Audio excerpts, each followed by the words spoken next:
បាទសួរគោរពជំរាបសួរក៏ដូចជាសួស្តីទៅកាន់ពុកម៉ែបងប្អូនទាំងអស់គ្នាសាជាថ្មីសួរស្វាគមន៍នៅមកកាន់ការផ្ដល់តម្រុយឆ្នោតរបស់លោកគ្រូថ្ងៃទី6 ខែ 1 ឆ្នាំ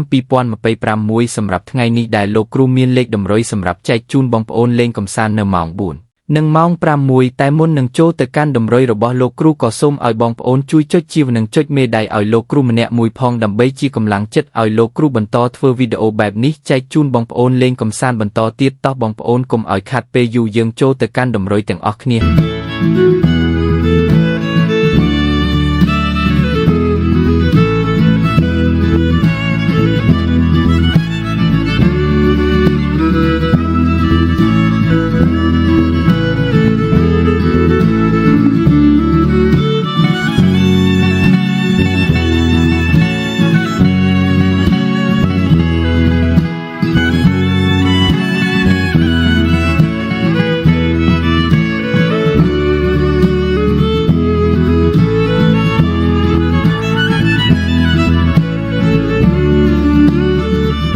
ហើយនេះគឺជាលេខតម្រុយដែលលោកគ្រូបានរៀបចំជូនបងប្អូនជាចុងក្រោយលោកគ្រូក៏សូមជូនពរបងប្អូនទាំងអស់គ្នាសំណាងល្អរកទទួលទានមានបានគ្រប់គ្នានឹងជួបតែសំណាងគ្រប់ពេលវេលា